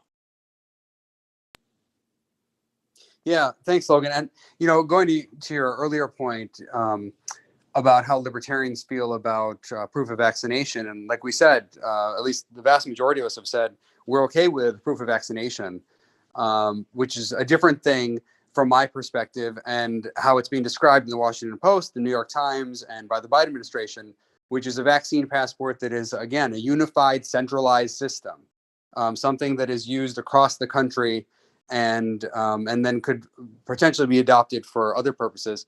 I think part of the reason there's a little bit of confusion about where we stand is because Governor DeSantis seemed to be suggesting that he would prohibit companies from asking for proof of vaccination. Now, if I'm mischaracterizing his position, someone feel free to chime in, but that was the impression I got. And I think that is not the position of libertarians, though it may be the position of some on the right, or even many on the right. Yes, if that's his position, I agree with you on that. Yeah, you characterize it correct. He wants to introduce a bill to ban people from asking vaccination status and using like a private passport system in the state of Florida. We'll go to Alexander. Alexander. Hey guys, yeah, really good room. Thanks so much. So I work in the tech industry and I've been doing tech and computer stuff for probably the past 15 years or so. And what was interesting is when 9/11 happened, we started to see with the Patriot Act and different legislation that was passed in regards to privacy, or I guess secret legislation. And forgive me, Justin, I'm not a politician, so I don't know all the correct words for that. But what we ended up finding out was obviously many years later with the Snowden leaks and with many things that were happening on the data collection front. Obviously things were happening with the private sector that the government was ending up with data. But I say that to say that through apps like Facebook, Amazon, Google, and a few other of the large social media apps, government was able to get its hands on personal private data for an actual individual, but up until this point, and I say that coronavirus has been the great Trojan horse for health. The government finally getting direct access to health information, health data from individuals, and so kind of what's happening is I see coronavirus being used as this excuse for, vaccine passports. But as someone who's worked in cybersecurity for such an extremely long amount of time, kind of what it is I know that there are going to be a huge amount of security flaws, especially in the early iterations of these applications. And it seems that they're being developed by large companies right now and in the private sector. But what I find it to be very interesting is that we've kind of seen a trend where the government might subsidize or just kind of wait for the private sector to come in and develop a solution for, applications, for example, facial technology, and different things that basically it uses the private sector, and then a few years later it'll come say, hey, can we have access to that data? I kind of see the next thing happening with that in regards to health tech, where right now, yes, people are saying, yeah, it's just going to be a vaccine passport, but I feel as if though as this application gets iterated upon, it's not just going to be, oh, what's your vaccination status? It's going to be, oh, well, hey, we have a new update to the app where you're going to be able to include health information about, hey, have you gone to this doctor? Have you gotten this checkup? And I think most people, as someone who has cybersecurity experience, I feel like most people think that when they hear like, oh, the app is safe, it's secure, they actually do think it's safe. And some people advocate saying, oh, it's on blockchain technology. Well, it's not as if though I don't trust the technology behind it. I feel as if though it's great and wonderful. It's just more along the people of, there's always going to be some type of flaws, some type of leaks in regards to the technology that comes out. So I think the point that Joanna had made a little bit earlier about a fractured economy is very interesting. So I live in Atlanta, Georgia, and the actual urban part of Atlanta is very liberal. Pretty sure it was like 80% voted Democrat in the city. However, if I drive about 20-30 minutes out, even though they have the same grocery stores, the same companies, which supposedly require a mask, you can walk into a grocery store and there's no mask. No one's going to give you any hassle with it. And people in my city specifically know, hey, go to this Kroger because they're anti-mask friendly, or hey, don't go to this Kroger because you have to wear your mask. And I think kind of what it is that we're going to start seeing is as tech, or, as the tech maybe evolves to the point where this does become a national, database. Because I think what's happening right now is it's just state to state, from what I understand. New York, has it first, but there will eventually be some kind of, health national database. And I think, Justin, like you had mentioned before, eventually the government will get involved, probably passing some type of bill saying, they'll do it under the guise of healthcare and health reform, but they'll put a little line in there that says, hey, by the way, we're going to create a national database, and any, we're going to authorize the government to have access to all your health records that are stored on quote unquote vaccine passports. So yeah, I think that was just it. I wish I could say some great stuff, but I feel as if everyone has said pretty much everything that I wanted to say. So yeah, that's it. No, thanks, Alexander. That was great. And that's again reiterates my point about how things have worked in government so far, how it worked under FISA. Things start out as voluntary. You share information with Facebook, you share information with AT&T, you share information with other companies, and then the government comes in and says, oh, well, those companies can now freely hand over your data to us because third-party doctrine. You shared the data with them. It's not your data anymore. It's their data.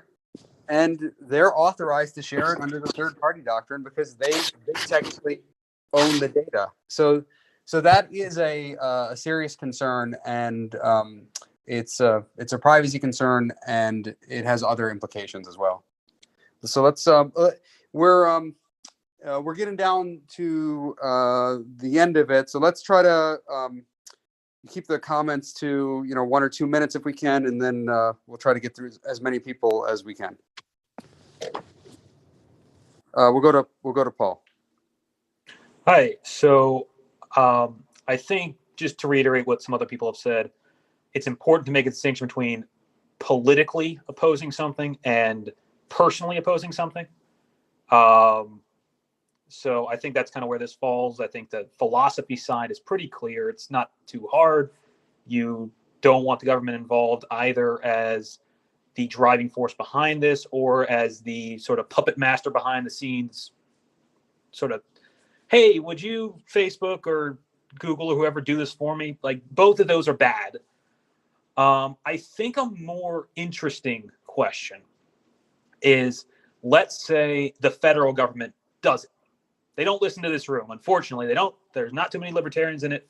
They don't listen, and they do it. what do the states do? What should the states do?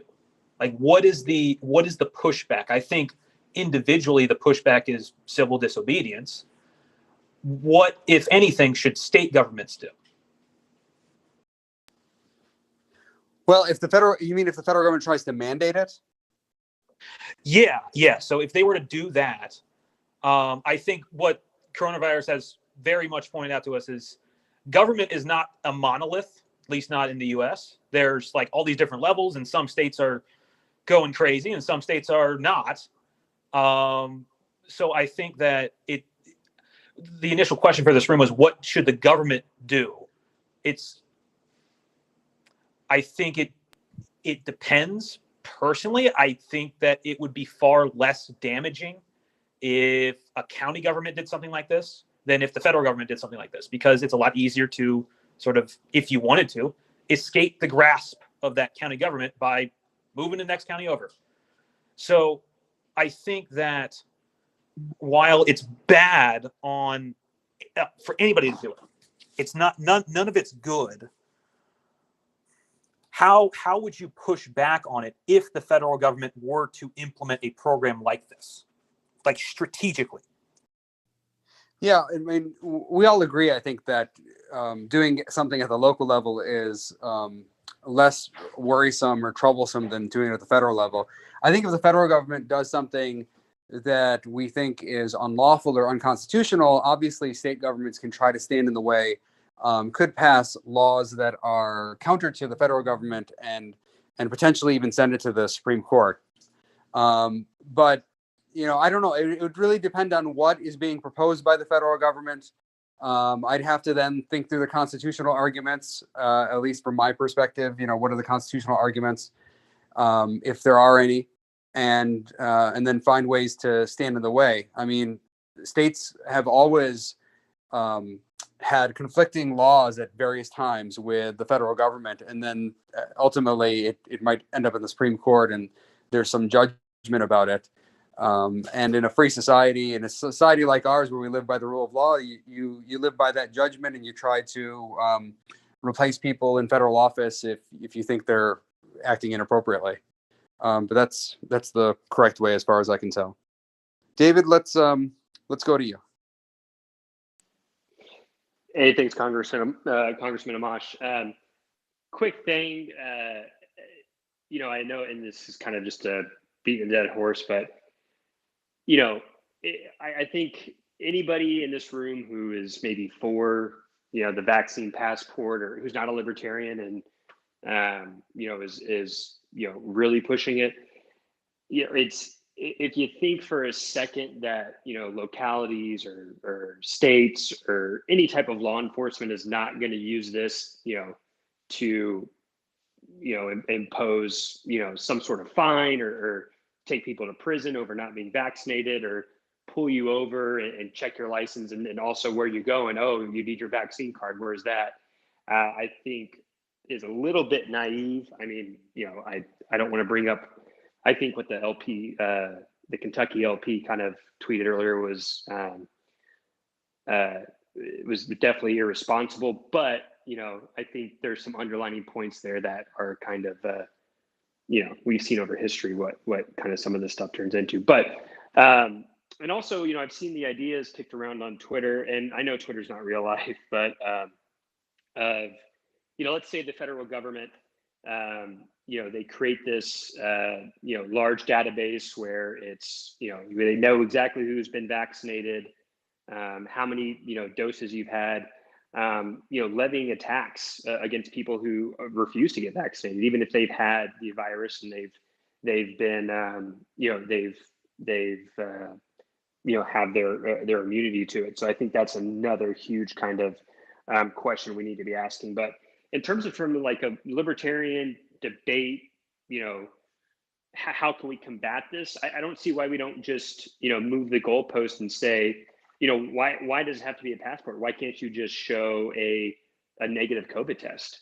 What's I got an email from the New York Yankees saying that I can either show a COVID vaccine proof, or I can just show 2 negative COVID tests within 3 days. I don't, I think we need to put the onus on them, or on, the people who are saying we need a federal system for this, and say, well, what's the difference between that and actually just showing a COVID test? To me, showing the COVID test it's not great, but it's also certainly, much better than, some national centralized database, that shows you the vaccine. And also to the coordination point, I believe Rick made, I wouldn't be so sure of that. There's a lot of good data at the beginning of the pandemic coming out of Google and cell phone data that shows people were making their own choices to stay home. Businesses were coordinating, in their localities with each other to see, like, hey, what do how many are you people, or how many are people are you guys letting in? And then also, it's kind of hard to, use a bottom-up coordination when the government, monopolizes the distribution, the purchasing, everything like that of the vaccines. I know John Cochran did a really good econ talk on this a couple of weeks back, so if you want to check that out. But those are kind of just my comments. Thanks, everyone. Yeah, thanks, David. I think that's right. I think that a lot of, there was a lot of bottom up happening on its own. I think there were a lot of people who were, making the right moves regardless of whether the government was involved or not. I think that when you look at the results across the states, you'll find that some states that had relatively lax requirements did better than other states that had very strict requirements. So a lot of the things we've been told throughout the whole process have not been right, because in many cases people just don't know, and that's a part of the reason to take a more cautious approach, not to take a more heavy-handed approach. But Seth might be able to speak briefly to the point about why maybe businesses would want a unified centralized system, which is, again, not something that I support. I think that's a bad idea for our liberties, but there may be a reason why businesses support it. And I don't know if it has to do with some liability concerns, or just a lot of times businesses, they want the government to step in because they don't want to be the bad guy. So they want to say, well, the government is telling me to do it this way, or everyone's doing it this way, so we're doing it that way too. So yeah, I can chime in on, like, not what my perspective is, but what I do business consulting and for medium and large size businesses. And the reason that a business would want a large centralized database is simply because they want to have to trust one system. So if, let's say there's 60 different smaller databases out there, how do they they have to keep track of all of them? It's much easier to keep track of one. For me, I don't think it's necessary. I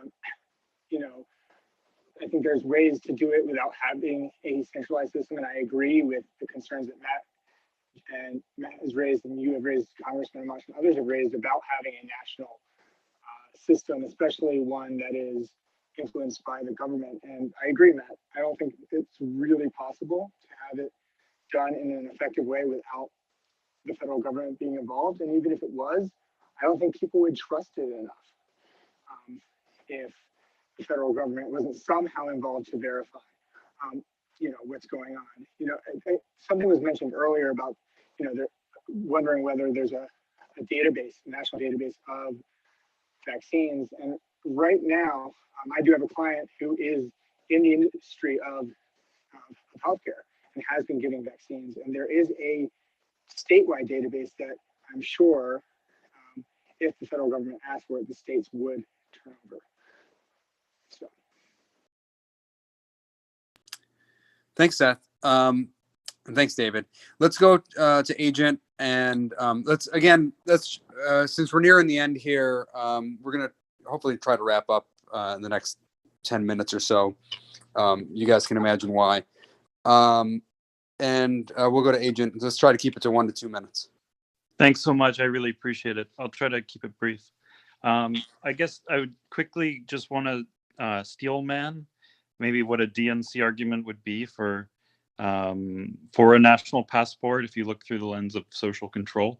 And that might be by being able to pressure people and deny them privileges, deny them freedoms They, you know, we've already spent at least $4 trillion on mitigation or making people whole, you know, unemployment payments and healthcare workers and so forth. So in that aspect, it's just a convenient way to, you know, get us out of this faster. I think I'm with you. And I just want to make a quick point about the language, because when I saw the title and when I think people talk about the passports, I think a lot of people think about just those shot cards, not like a centralized database, just having to show proof of immunity. That brings me to another point, just that why doesn't anyone use proof of previous infection and recovery? Like proof of antibodies should be just as good as a vaccine, because why get a vaccine if you're already immune? And I did want to ask a quick question just about the border. Like for instance, going to Canada right now, even I'm almost fully vaccinated, and they're not. I don't think it'll buy me any points when it comes to like the 2 weeks and $2,000 essentially it would cost me to get back into Canada. And I would be curious to ask you guys about what do you think about what the U.S. border policy should be around this. Thanks so much. It is such an honor. Thank you. Yeah, thanks. And you know, I don't have serious problems with international travel requiring some kind of vaccination proof. I don't think that's the problem most libertarians have. I'm sure some libertarians would object to that, but that's not a big objection to me. Look, I look at how do people live their lives, and honestly, most Americans are not traveling between countries every day, but we are going out and living our lives in our communities. We're going to restaurants, we're going to movie theaters, we're doing a lot of that stuff. And you are sweeping up a whole lot of people into the system if you require it for those kinds of transactions. So I think there's a difference between international travel versus domestic travel, or even it's not really even domestic travel. We're talking about just community travel within your community. And so for me, that's the real concern and something we should be extremely worried about. So, Joseph, we'll go to you.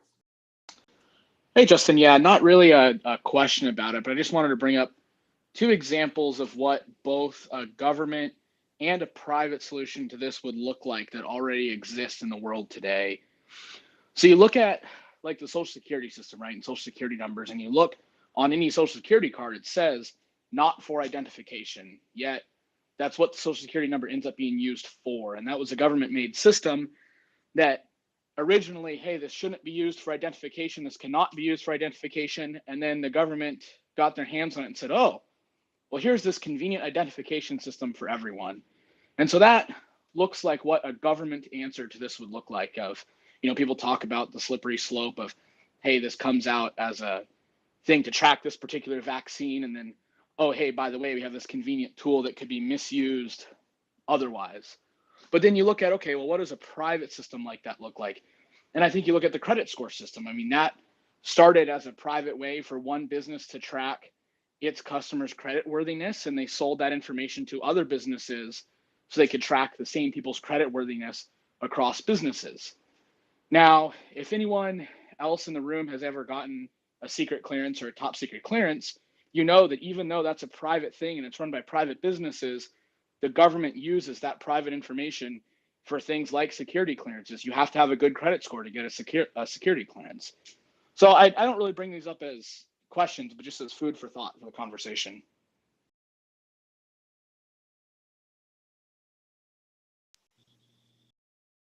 Sorry, I cut out there for a second. Seth, go ahead. Oh, no, I was just going to say that's a great point, Joseph, the comparison with the credit monitoring. Those are, and how the government uses that, not just for security clearances, but oftentimes for other things such as certain jobs and benefits and state services to require a credit check. So that is a great example of something that was private that has been used and in many cases abused by the government. Thanks, Joseph. we'll go to, I think this is Wendy. Yes, it is. Thank you. So I just want to throw, this has been a really fascinating discussion, a lot of different aspects raised that are very interesting. I just want to throw another one in here, and that is I had my first dose of the vaccine, and I developed ringing in the ears after getting it. And I hate it, and it's not gone away. And I've spoken to my physician about it, and she said, well, likely, in all likelihood, because this is an emerging, as it's emerging as a a side effect that's affecting a lot of people.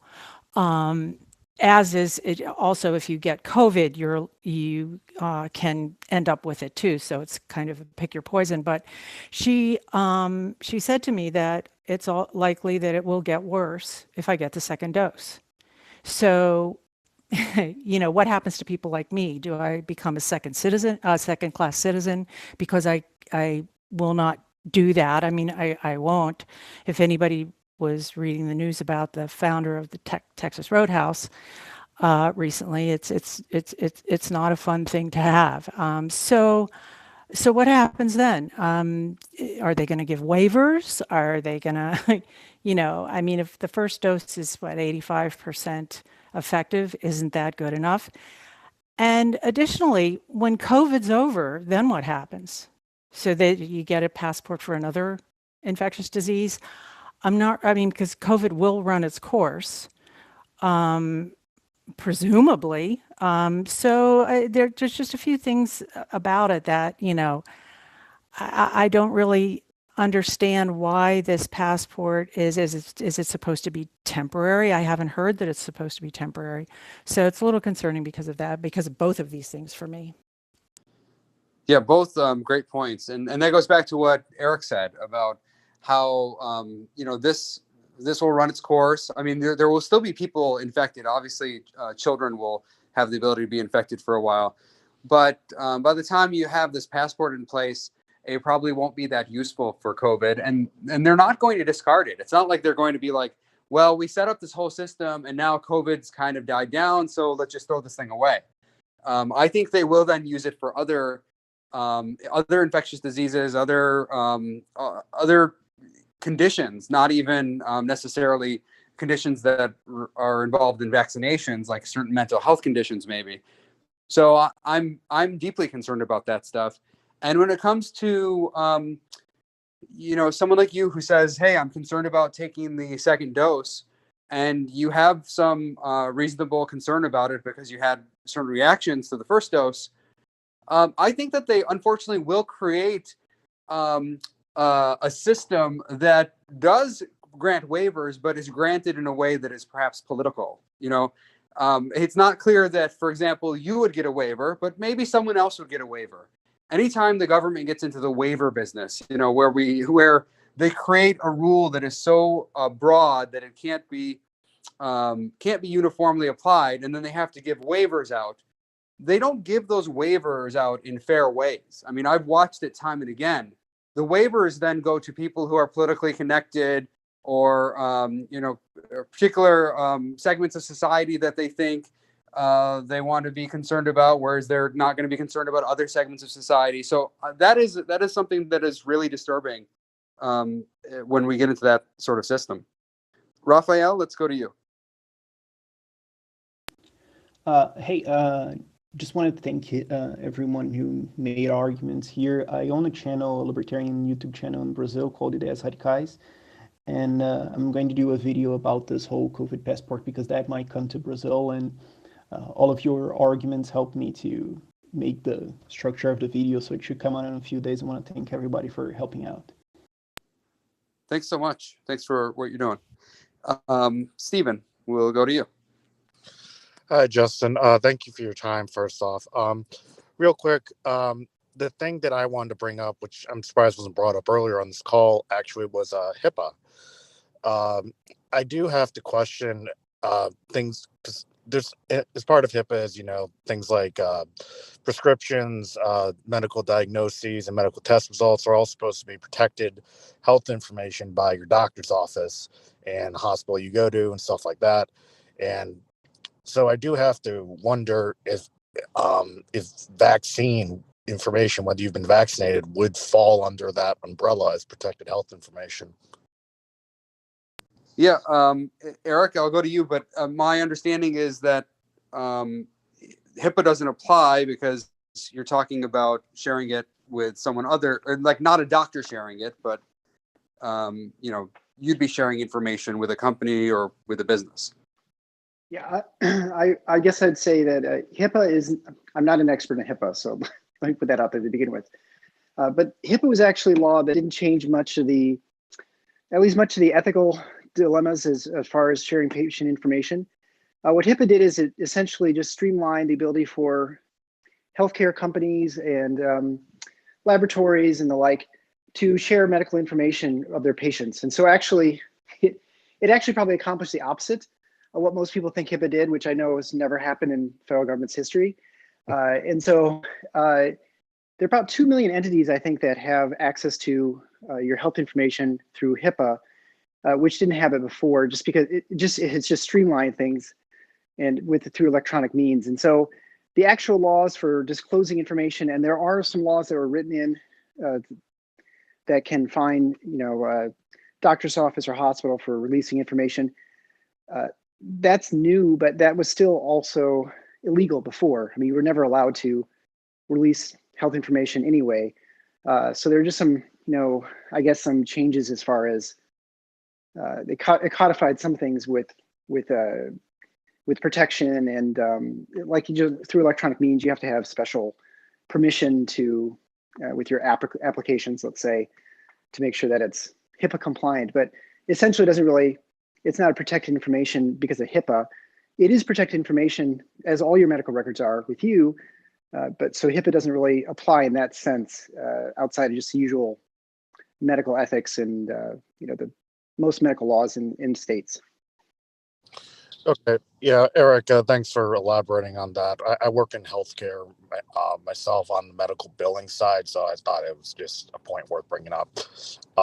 Yeah, that's all I had. Thanks, Stephen. Thanks, Eric. Katie, we'll go to you. Great. Thanks for having me here.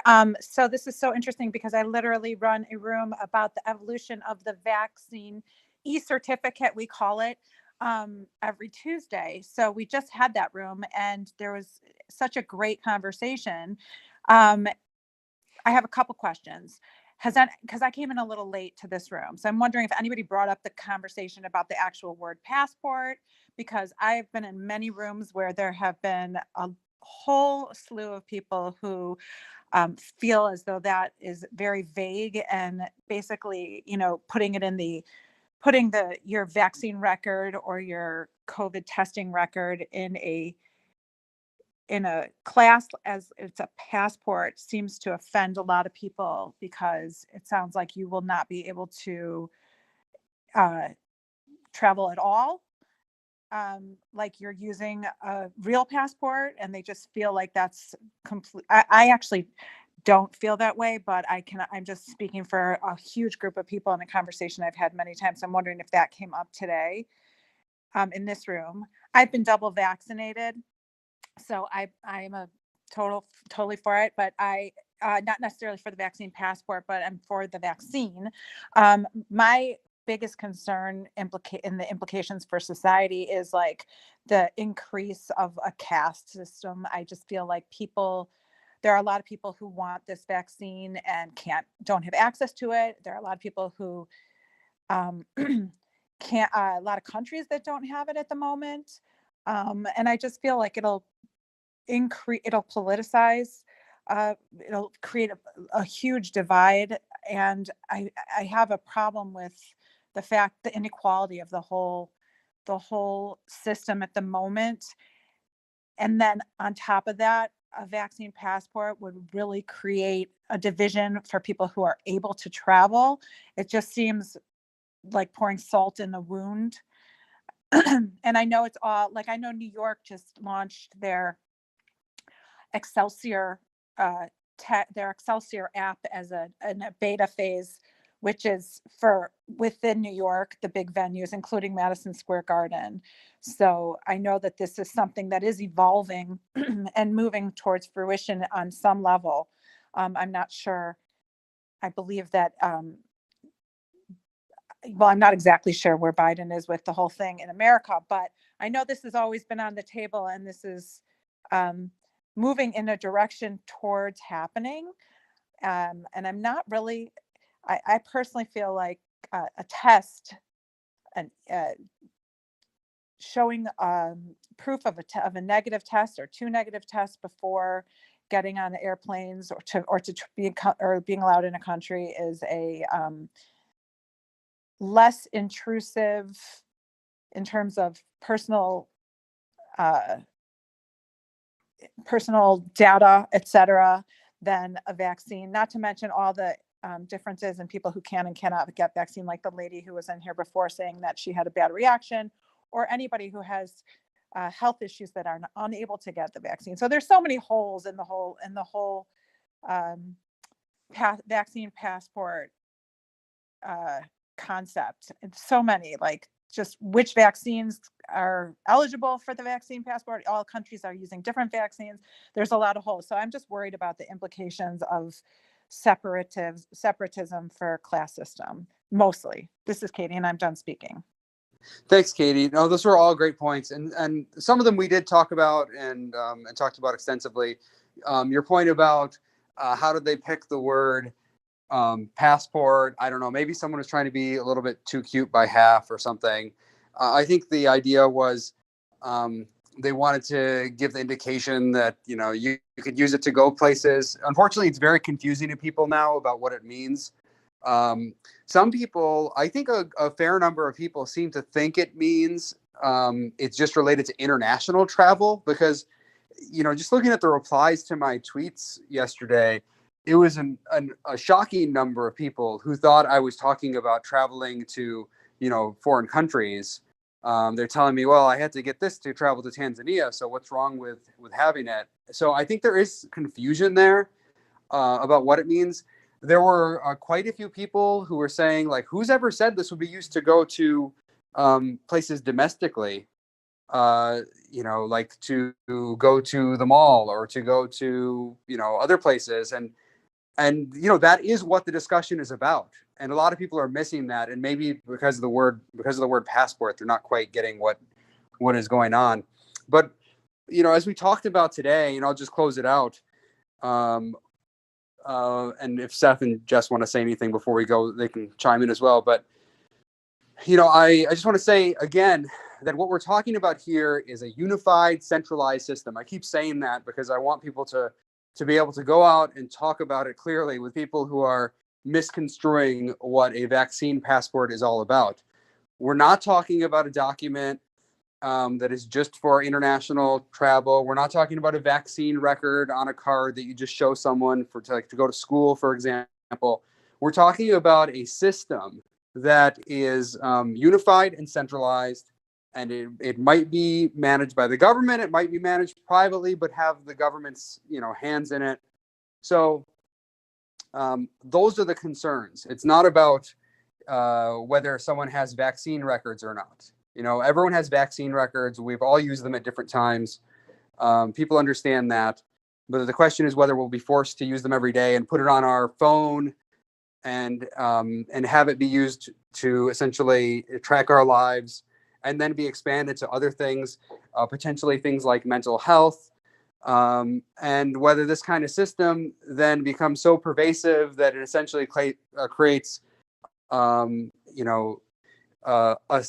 real caste system of sorts, like Katie said, where you have people who are very privileged, people who are wealthy, and they have one set of access to things, and then there are other people who don't have as much access to things because they don't have the same opportunities, and they're not connected to the entire system the same way. So, I want to thank everyone for participating today. This Libertarian Party Club, if you're not a follower, please follow it. If you're interested in Libertarian Party, please consider joining. Follow Jess on here. She talks a lot about Libertarian Party stuff. She's also doing other things. And please, keep fighting for the issues you care about. And we'll keep having these kinds of rooms to get together and talk about these topics as they come up. And if Seth and Jess have anything to say before we go, one more thing, go blue. I just scheduled for tomorrow at 9 Eastern a room for giving some suggestions on content that we could perhaps consider. Congressman Amash has committed to having conversations here on Clubhouse, and pretty soon our friends on Android and all those other systems are going to be joining Clubhouse as soon as it's opened up to them. So let's try to get some ideas together of some kind of like content that's really interesting and engaging that people can look forward to. So if you've joined other clubs and you like what they're doing, bring those ideas tomorrow night and let's try to get something organized and give some suggestions and create some content. So thank you all for your time this evening. And this was a lot of fun. And if you have ideas, bring them tomorrow night and join the Libertarian Party Club. And if you have questions about the Libertarian Party, please DM me. I would love to answer them. So thank you, Seth. Thank you, Congressman Amash, and everyone for joining this conversation and participating. Thanks, everyone. Go blue. Go blue. My daughter's there now. Thanks, everyone. Thank you, guys.